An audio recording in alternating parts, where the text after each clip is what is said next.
የሰው ድምፅ ሰማሁ። የምን ድምፅ? አንቺ ዝም ብለሽ ነው የሴት ጌጥ መሲ። አንቺ መች ነው ግን እንደው ምንም ለስጦታ ማትሆኚ ሰው እኮ ነሽ። ማለት እኔ ልሰጥሽ እየተዘጋጀው ነበረ። ምን ስታገኝሽው? ምን ስታያወጣሽ? የምርህ ነው? ይሄኔ ስጦታ ገዝተልኝ? አመሰግናለሁ። ምንም አይደል መሲ። ምን እቺ እኮ ለአንቺ በጣም ትንሽ ናት። ታውቂያለሽ፣ ከዚህ በላይ ይገባሻል። እቺ እኮ በጣም ትንሽ ነገር ናት መሲ። የእውነት ብትወዳትማ ለክብሯ ትጠነቀቅላት ነበር። በወግና በማዕረጉ ተወስዳት ነበር። እና እኔም ቢብዬ ነው ሽማግሌ ልኬ ነበር እኮ። ተረሳ እንዴ? ገንዘብ ከፍለ የላካቸው ሽማግሌዎች አይተናል፣ ሰምተናል። ማንና ምን እንደሆን ክራስ አያውቁ። ኧረ ወንድሜ ዝም በይ። ምላስሽን ነው የምቆርጠው። እኔ እና አንቺ ቤት እንነጋገራለን። ቴዲ ቁልፍ ነው? ምን መሲ፣ ቁልፉን እኮ ቆልፌ ወጣሁኝና ውጪ ጥዬው ገባሁ። ምን አሁን እኮ ልስበረው ወይስ ላስቀይረው እያልኩኝ እኮ ነው የምታሸው። በቃ መስዬ እንውጣና ቁልፉ ሳይሰበር የሚከፈትበትን መንገድ እንፈልግ አይሻል? ቁልፍ የሚሰሩት ጋር እንሂድ። አይ እኔ እንደዚህ ሆኜ ከመውጣ በቃ እዚሁ ልጠብቅህ፣ ካንተ ደርሰና። አይ ምን ለምን ሲባል ደግሞ ባልሽን አንድ ያገኝተሽ አይደል እንዴ? ምንስ ብለብሺ ምን ችግር አለው? ይኸውልሽ የኔ ቆንጆ፣ አንቺ ምንም ብለብሺ ደግሞ ቆንጆ ነሽ። እሺ ልመን አክስት ናት? አዎ እንዴ፣ ማለት ባትሆን እዚህ ድረስ አላመጣትም። ይቅር በይኝ ኑኑ፣ የግድ መዋሸት ነበረብኝ። እውነታውን ሌላ ጊዜ ያስረዳሻለሁ።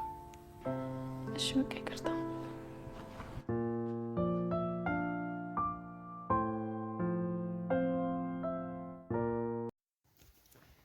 ሰላም ሰላም፣ ውዴ ቻናል የቤተሰቦች እንዴት ናችሁልኝ? እንኳን ወደ ሰብለ ዩቲዩብ በሰላም መጣችሁ። ደህና ናችሁ ሆይ? እኔ በጣም ደህና ነኝ፣ እግዚአብሔር ይመስገን። እንግዳ ድራማ አሁን ላይ መሲ ቴዲ አሁንም ውሸቱን ቀጥሏል። መሲን ማዋሸቱን አላቆምም። ቀን በቀን እንግዲህ አንዳንድ ስህተቶችን እያገኘችበት ትገኛለች። ነገር ግን መሲን በቀላሉ ነው እየሸወዳት ያለው። እንግዲህ መሲ በፊት እያንዳንዳቸው ሄለንንም ቴዲንም ዋጋቸውን አሰጣቸዋለሁኝ፣ እሰራላቸዋለሁ፣ ቆይ ጠብቁ ስትል የነበረች ልጅ በዛ ላይ ደግሞ ቴዲን በፍጹም መቼም ቢሆን አላምነውም፣ በወደውም እንኳን አላምነውም ስትል የነበረችው መሲ ቴዲ ምን እንዳደረጋት ባናውቅም አሁን ላይ እንግዲህ ነገሮችን እንዳላየች ማለፍ እንጀምራለች።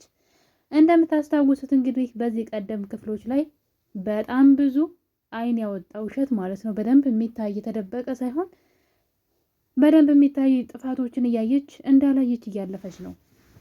ይህ የሚያሳየው መሲ ቴዲ እንግዲህ ምንም ይሁን ምንም ከእሱ ጋር መኖር ነው የምፈልገው ከዚህ ቤት ውጭ የሚለውን ሀሳብ ስለያዘች ነው እንጂ ቴዲ በጣም ብዙ ስህተቶችን እየሰራ እየዋሻት እንደሆነ በአይኗ እያየች ነው።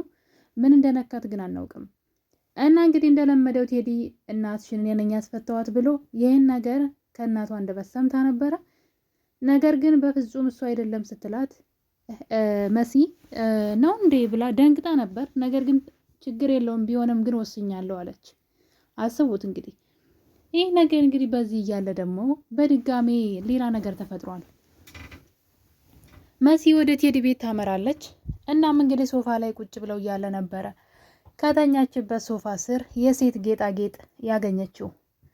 መሲን በነገሩ በመደንገጥ ይሄ ደግሞ ምንድን ነው ከየት ነው ብላ ስትጮህበት ነበረ። እንግዲህ ቶሎ ብሎ ሀሳቧን ያስቀየራት ወይ መስዬ አንቺ እኮ ለሰርፕራይዝ አትመችም፣ በቃ እኔ እኮ ሰርፕራይዝ ላረግሽ ፈልጌ ነበረ ገዝቻለሽ እኮ ነው ብሎ እንዴት እንዳጃጃላት ማለት ነውና አስቡት እንግዲህ ሶፋ ስር ወድቆ ያገኘችውን ነገር የሶፋው ከላይ ነው። እንዴት ነው ሰርፕራይዝ ሊያረጋት የፈለገውን ነገር በስርዓቱ አሽጎ ነው አይደለ? የትም ጥሎ ነው የሚሰጣት። እንዴት እንደማታስብ እሺ፣ እዛ ቤት ውስጥ የተገኘው ጡት ማስያዣስ እሱንም ሰርፕራይዝ ሊያረጋን ነው። እና መሲ ለምን ማገናዘብ እንደተወች አላውቅም፣ ምን እንደነካት። አሁን ላይ በጭፍን ነው እየሄደች ያለችው። ምን ያክል ዋጋ እንደሚያስከፍላትና ቤተሰቦቿንም አንገት እንደሚያስደፋ ነገር ብታውቅ ኑሮ ጥሩ ነበረ። ከዚህ ሁሉ ይልቅ የሄለንን ክፋት መጋፈጥ ይሻላት ነበረ። ነገሩ እንግዲህ እንደዚህ ነው። የቤሉል አክስት ተብዬዋ በእርግጥ አክስቱ ሳትሆን ጓደኛው ማለት ነው። ልጅቷ ታፈቅረዋለች በጣም ቤሉልን። ቤሉል ደግሞ በዛ መልኩ አይቷት አያውቅም። ጀስት ጓደኛው ብቻ ነች። እሷ ግን ትወደዋለች። እያፈቀረችው ግን እስካሁን ድረስ ማፍቀሯን ነግረው አታውቅም። ይህን ነገር ጓደኛዋ ታውቃለች። ጓደኛዋ ደግሞ ቤቲ ፍቅር ቴዲ ስልክ ላይ ቤቲ ፍቅር ተብላ ሴቤት ያደረገችው ሴት ናት። እና ነገሩ ስብስብ ብሏን። በነገራችን ላይ ቴዲ ሲዋረድ መሲ ነገሮችን ዝም ብትልም ቴዲ ግን በራሱ ጊዜ ሊዋረድ ትንሽ ነው የቀረው። እና እንግዲህ እነዛ ልጆች ሁለቱ ውጭ ያመሻሉ። እንግዲህ ሲጠጡ ይመስለኛል ስክር ብለው ወደ ቤት ይመጣሉ ሁለቱም። ነገር ግን የቴዲ ጓደኛ ስለሰከረች ቀጥታ ወደ ቴዲ ቤት ነበር ሄደችው። እናም እንግዲህ ቴዲ ቤት ስትሄድ ሄለንን በሰዓቱ እዛ ቤት ውስጥ ነበረች። ሄለንን ፖሊሶች መጥተው ሊወስዱሽ ነበር እኮ ብሎ ወደ መኝታ ቤት ደብቆ ነው እንግዲህ መሲን የሸኛት። ሄለን እንደወጣች ደግሞ እንግዲህ ቤቲ ወደ ቤቱ ትሄዳለች። በሰዓቱ ደግሞ መሲን ነይ ቤት ነይ ብሎ ደውሎላት ነበረ። መጀመሪያ ላይ ሄለን ቤት ውስጥ ስለነበረች ሐኪም ቤት አሞኝ ሂጃለሁ ብሎ ዋሻት እና መሲ እውነት መስሏት ተመልሳ ሄዳ ነበረ። በመጨረሻ እንግዲህ ወደ ቤት ተመልሻለሁ ነይ በማለት በመጨረሻም እንግዲህ ቤቲ ወደ ቴዲ ቤት ታመራለች።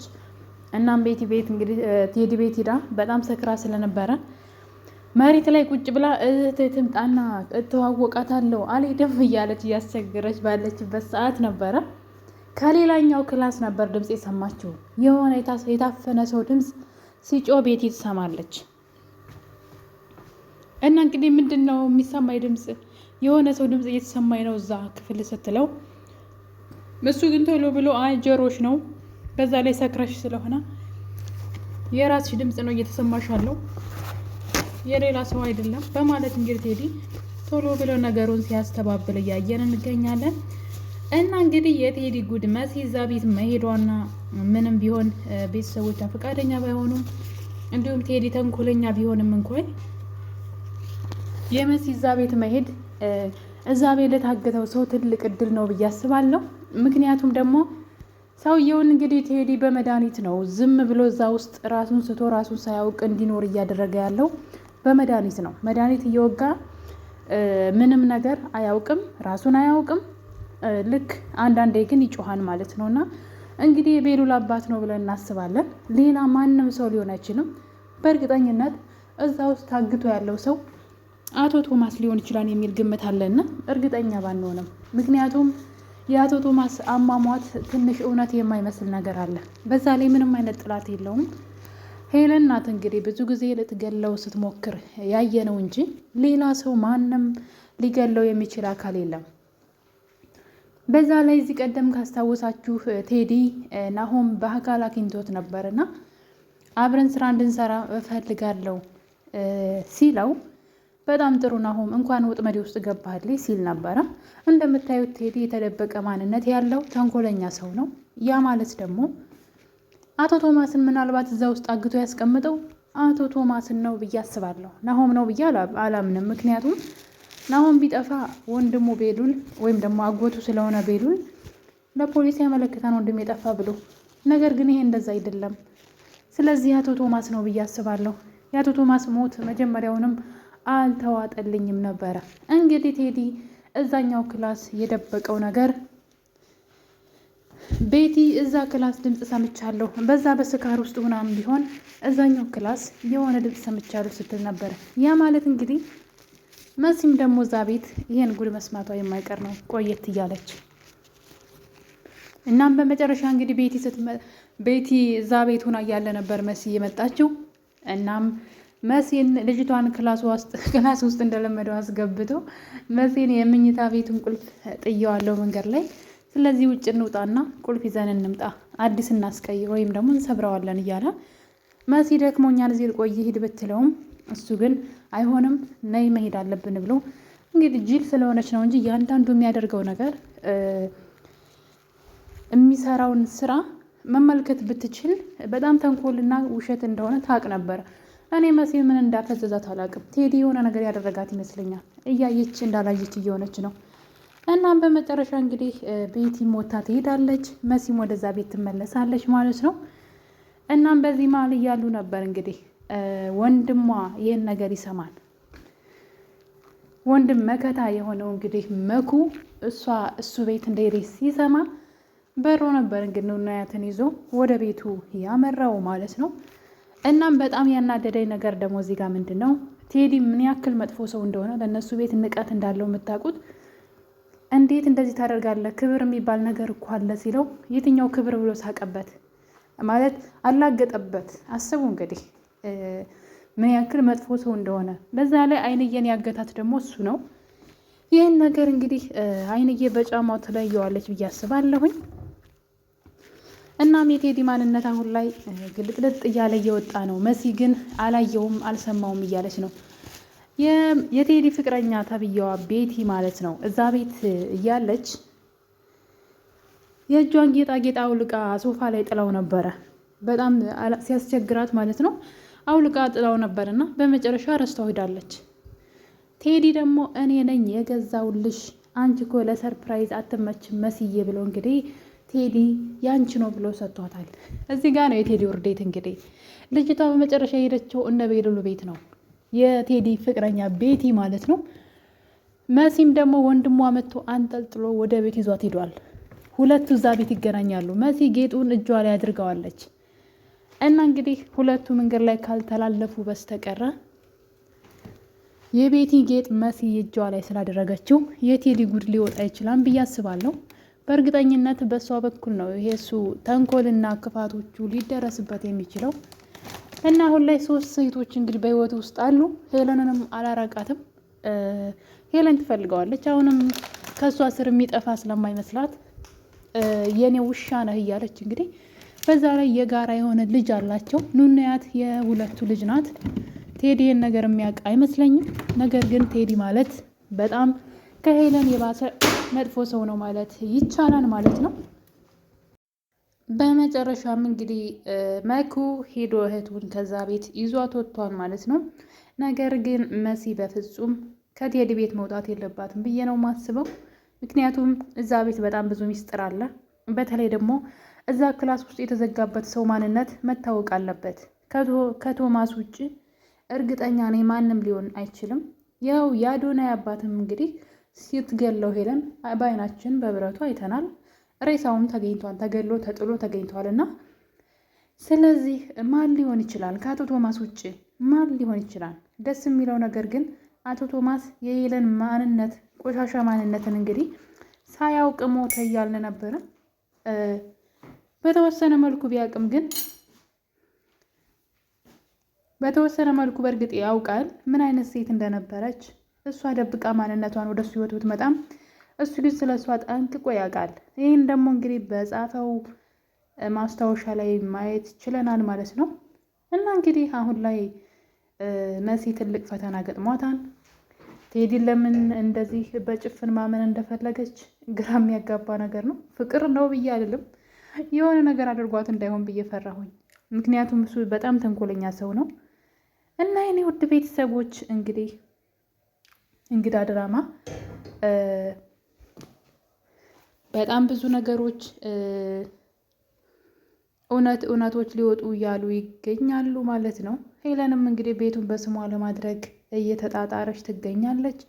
በዛ ላይ ቴዲን አሁን መቀራረብ ጀምራለች ወደ ቴዲ ህይወት። ቴዲም ደግሞ ከህይወቱ እንድትወጣ አይፈልግም። አሁንም ድረስ ከእሷ ስርስር ማለት ይፈልጋል። በእርግጥ ገንዘብ በጣም ይፈልጋል። ምክንያቱም ደግሞ ሄለን ትታው የሄደችው በገንዘብ ምክንያት እንደሆነ ያውቃል። አልፈልግም ብላ ትታው የሄደችው የሚወዳት ሴት አቶ ቶማስን ያገባችው ለገንዘብ ብላ ነው። ስለዚህ አሁን እሱ በተራው ከሷ የባሰ ገንዘብ ወዳድ ሆኗል ማለት ይቻላል። ከሷ ስርስር እንግዲህ አሁን ላይ አቶ ቶማስንም ያለ ነገር አላገተውም። ቢገለው ኖሮ እሱ ዋጋ እንደሚከፍል ያውቃል። አሁን ላይ የሚፈልገውን ነገር ሁሉ ለራሱ ከወሰደ በኋላ አቶ ቶማስን አውጥቶ ይጥለዋን ብዬ ነው የማስበው። ስለዚህ መሲ እዛ ቤት መቆየቷ በጣም አሪፍ ነው ብዬ አስባለሁ። ቢያንስ እዛ ክላስ ውስጥ የተዘጋበትን ሰው ማንነቱ እስኪታወቅ ድረስ መሲ ተመልሳ ወደ ቴዲ ቤት መሄድ አለባት። ነገር ግን የቴዲ ጉድ ግን በገዛ ፍቅረኛው ነው የሚዋረደው። በተለይ ጌጡን አድርጋው መሲ ወደ ቤት ሂዳለች። ያኔ ያች ቤቲ ተብየዋ ልጅቷ ጌጡን ከመሲ እጅ ላይ ካየችው ነገሮች ሁሉ ተበላሹ እና ውድ ቤተሰቦች እንግዲህ እንግዳ ድራማ የዛሬው ክፍል ይህን ይመስል ነበረ። በሌላ በአዲስ ቪዲዮ እስከምንገናኝ የዛሬን አበቃን። ቸር ቆዩልኝ። ባይ ባይ።